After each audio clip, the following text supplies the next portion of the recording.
As much as I love to stand out in my hometown, blending in is a lot safer when you're on the road as a solo traveler. Does that make sense? I think that traveling requires a certain safety protocol that you don't normally have to implement when you're at home.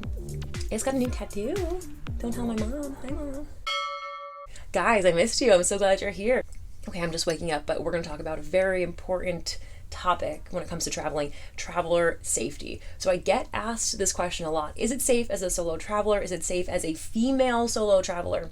My answer is yes, absolutely yes, but as a newsie, as a person who reads the news, I also know that there are a lot of dangers out there. So taking some very basic safety steps as a traveler is very important. I think that traveling requires a certain safety protocol that you don't normally have to implement when you're at home. So let's get right into it. Here are some of the very basics of staying safe as a solo traveler. Okay, the first one's a big one. Avoid traveling alone at night. This might seem kind of obvious, but traveling alone at night is usually pretty easy or kind of cost effective. For example, the bus that leaves at midnight might be the cheaper bus, but that would then mean that I'm at a bus station alone at midnight. So I'll try to make sure that I'm not traveling alone at night. This might even come down to walking down the block to get food around sunset and then walking back alone at night. So I try to avoid traveling alone at night as much as possible. Okay, the second one, don't look like a target. As much as I love to stand out in my hometown, blending in is a lot safer when you're on the road as a solo traveler. So any sort of valuable looking things, even if they're not actually valuable, like your necklaces or rings or your expensive cell phone, all those things should be out of sight. And your really important things like your money, credit card, passport, those I always keep in a fanny pack under my clothes. Okay, the next one is be hyper aware of your surroundings. You should not be walking with headphones in. You should not be walking with your head down texting. This is really important when you're traveling alone because if you're distracted, someone might be watching you. Someone could identify you as a potential target. So it's extra important just to be aware of who's around you and what's going on around you. All right, the next safety tip is to connect with other travelers. This is why I love staying at hostels. Hostels are communities of travelers, a lot of them solo travelers. And despite the horror movies around hostels, I actually feel safest staying at the hostels because of that community. So even if I'm in the mood to be alone, at least there are people there around me, and there's someone I can always connect with if I want to do an activity with, if I want to go somewhere after dark with. Plus, not only are the guests amazing, but the staff members at these places are huge resources. Staff members at hostels have basically one job, and it's to ensure the happiness and safety of travelers, just like you. So you can ask them things like where you should go, but also where you should avoid. Okay, the next one is be careful of what you consume. So even if you drink or smoke a lot when you're at home, my advice is to just reduce your consumption while you're on the road. If you normally have a few beers, just stick to one while you're traveling because you don't want to at all be compromised. You should always just practice more caution when you're on the road, and you want to always, like I said, be fully aware of what's going on around you so you don't want to be defenseless, disoriented, or lost. Okay, the next one, bring a luggage lock. This is a small investment that goes a long way. When you're staying at hostels, they'll usually have some sort of locker for you to lock up your stuff while you're not there. If you're traveling on a bus or train at night, you can lock up your stuff next to you. Tiny little locks are really important for ensuring that your stuff stays safe. Up next, do your research. Spend a little bit of time researching the place that you're going to before you get there.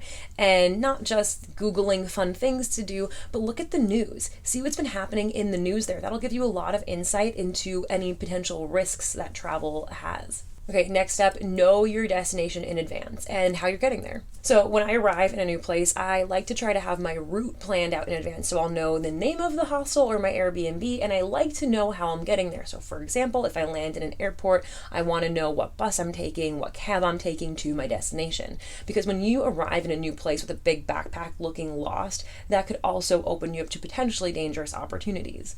So I don't always know exactly where I'm going or how I'm getting there, but I like to just try to know to the best of my ability because it's such a smoother experience when you get off the plane, hop on a bus, and you're on your way instead of walking around lost for an hour. This one is really important. Don't be cheap when it comes to safety. I love to budget travel. I love to save money. It helps me travel for longer. But there's one thing I really don't compromise on, and that is things when it comes to safety. So for example, that midnight bus might be the cheaper bus and the daytime bus might be more expensive, but I'll take the more expensive option if it's safer. Same thing for accommodation. Hostels can be dirt cheap, but some of those dirt cheap ones also might be a little bit sketchy. So I'll pay a few more dollars to have a safer hostel. I'll also pay more money to be in a smaller dorm or maybe a female-only dorm, for example, if I feel safer in that environment. Okay, next one is get travel health insurance. This might seem like an extra that you don't need, but I consider it absolutely vital. So hopefully you never need to use it. But if you do get accidentally hurt, if you get sick, or even if you lose your luggage or if a flight is delayed, your insurance will give you money back for those expenses. I use World Nomads for my insurance. I am an affiliate. I'll drop the link below if you want to use World Nomads. I also use Alliance. Their insurance is great as well. And really, I've used those insurance before for when my luggage was lost. My luggage was lost for a few days and I needed to buy some new stuff, and my insurance covered me buying new items while my luggage was delayed. Okay, the next one is make copies of everything. All of your important documents, your passport, your license, your bank information, your credit cards, all of that. Have copies of everything printed out, keep them somewhere really safe, but basically think of what you would need if you were to lose your main bag. If all of those important documents were to go missing, how would you call your bank? How would you, show your residency to the embassy? Having copies of all these documents could be hugely helpful in an emergency. I also like to separate all of my important stuff. So for example, I won't keep all of my money in one place. I'll keep some money in one place and some money in another place. I'll keep my driver's license and my passport in separate places. So if I were to lose one of those places, I would still have the other one where things are safe. Some other really basic things, you can get a foreign SIM card usually for pretty cheap and pop that in your phone so you have a working phone with you wherever you go. Download maps offline before you get to an area so you can check your location. And look confident. Don't look lost or weak. Walk with your head tall. Even if you are lost, look like you are someone who people don't want to target.